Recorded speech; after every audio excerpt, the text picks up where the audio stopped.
Bueno, aquí teníamos tomate, ¿cierto? Y teníamos espacio entre una hilera y la otra del cultivo. Entonces un amigo que también es hijo de agricultores me dijo, bueno, ¿por qué no hacemos al básico? Él murió el suelo con la raspa, tiró semillas, ¿cierto?, de lechuga, cubrió con guano de lombriz y lo humedeció. Me dijo 2 días, los días por medio. Al cabo de 21 días ya teníamos almacenes de lechuga para ser trasplantados a raíz del nuevo.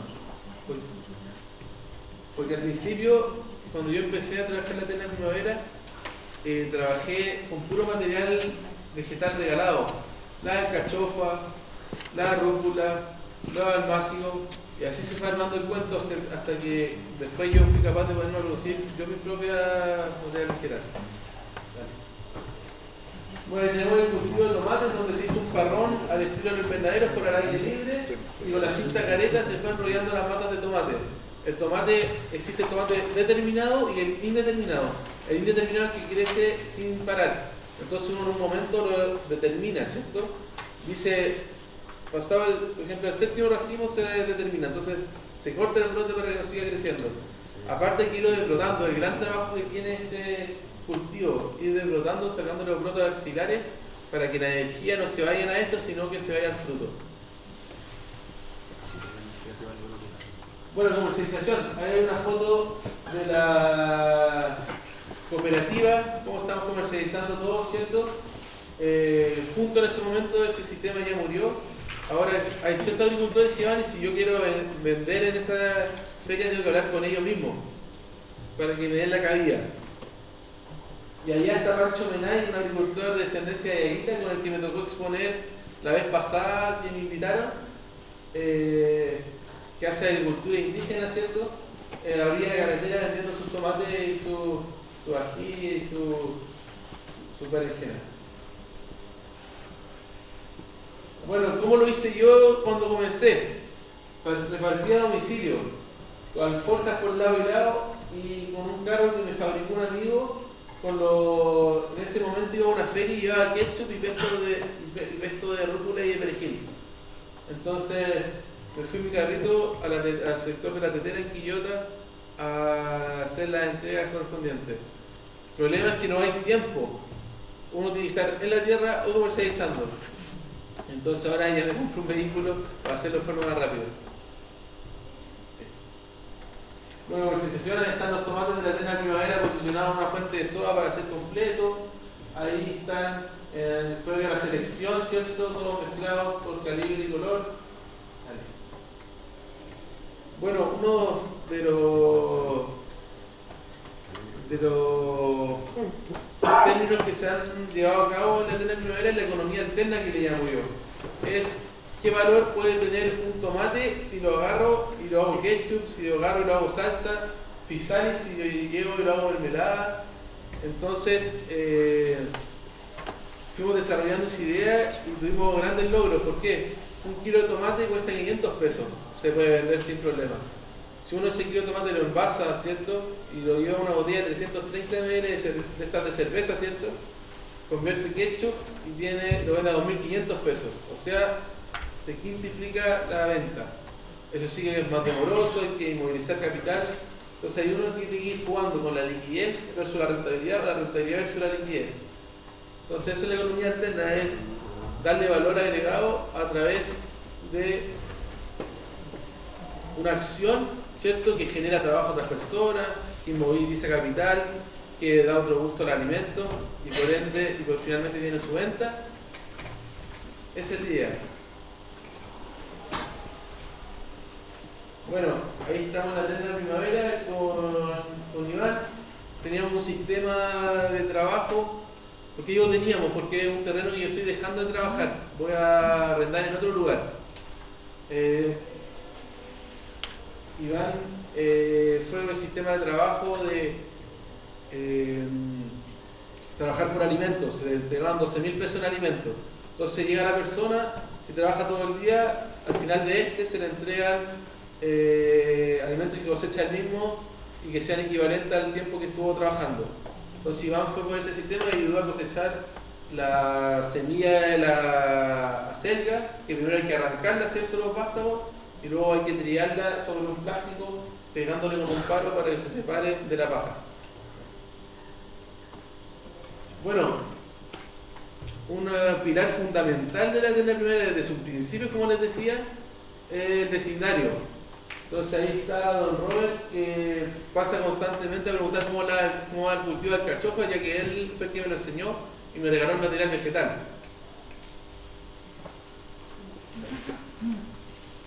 Bueno, ahí está don César, un agricultor que se salió de la cooperativa, pero que armó un negocio, una verdulería orgánica en Quillota, la cual no tuvo muy buen resultado, pero en ese tiempo yo vendí tomate.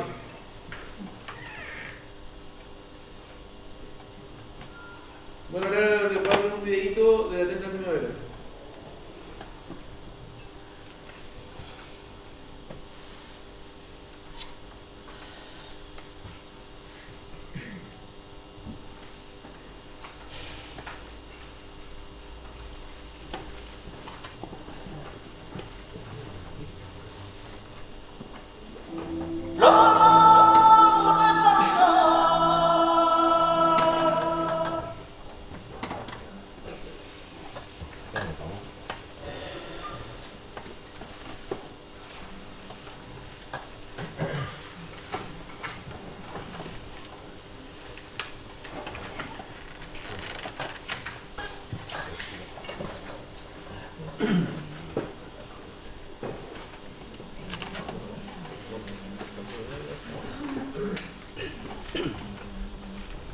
Un segundo, por favor.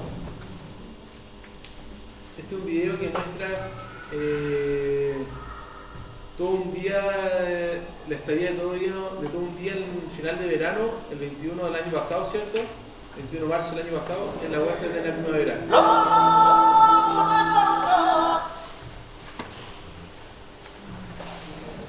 ¿Cómo lo hicimos? Sacamos fotografías durante todo un día, ¿cierto? Cada 5 minutos, y luego las juntamos y pudimos ver varias cosas, como la formación del zapallo en un día. El zapallo está florecido en la mañana y al atardecer ya se puede cosechar. Cómo la verdolaga se mueve en busca de la luz también, muy bonito. Cómo se mueven los maíces.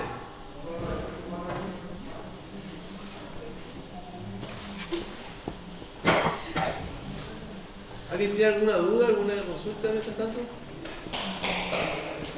¿Sí? Cuando te refieres a agricultura orgánica, ¿es sin pesticidas y ese tipo de cosas? Claro, la agricultura del todo, como les decía, entonces los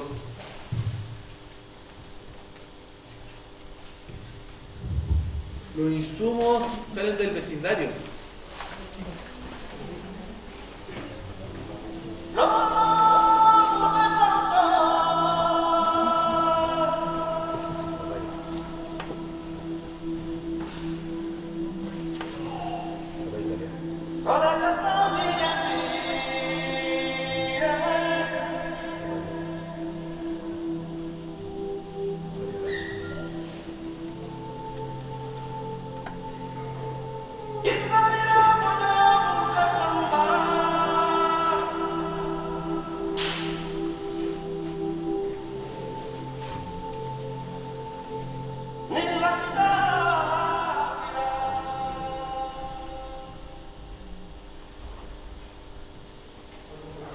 Claro, estos motores, ¿cierto?, de agricultura, como se pueden llamar estos focos, como la tenda primavera, tiene que ser capaz de ir causando en el vecindario una cierta sensibilidad para que poder conseguir los insumos, ¿cierto?, si ya ves material vegetal, mierda de algún animal, la sapiencia, sea factible, ¿cierto? Esa es la idea. La idea es que estos sistemas productivos contaminen al vecindario para ver si hay otros que se convierten. Hay una almaciguera al frente, a otro lado de la carretera, que ya se convirtió. Hay un productor de lirios que se está convirtiendo. Entonces, esas son las capacidades que uno va desarrollando y ve que aquí hay que condenarse en su vida. Porque solo no podemos. Entonces, mejor ir buscando aliados. Entonces ahora vamos a hablar del centeno, que es la especie que se puso enfrente de forma mucho más extensiva, sin riego, se puso en rulo. ¿Han oído hablar del rulo los más antiguos que están aquí? ¿Cultivos de rulo? Da uno, seco. ¿Qué más? Cerraron laderas de cerro. ¿Ya? El acceso de agua es difícil que hacienda. Exacto. Solo la lluvia. En La Palma, arriba de la Facultad de Agronomía, está el sector Los Rulos, la ladera donde es difícil subir el agua. Donde ahora ya se suben por motobomba, ¿cierto? Para regar los pastos. Sin agua de riego, seco. Eso es. Nosotros luneamos, ¿cierto? Cuando viene la lluvia, ¿cierto? Y nos preparamos para poner el centeno. Si ustedes se fijan en la foto más a la derecha, casi malezas no hay. Es porque esto también se hace con la luna. Cuando la luna está arriba, uno tiene que pasar la rastra en un sentido.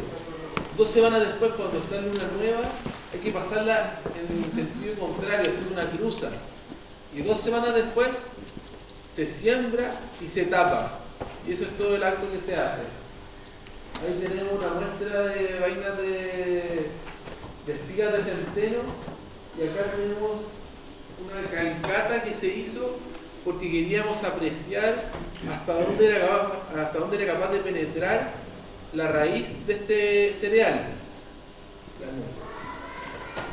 Y aquí tenemos el resultado. En la capa a 1 metro hacia la profundidad, a 1 metro de profundidad, ¿cierto? Tenía cebo de burro este terreno.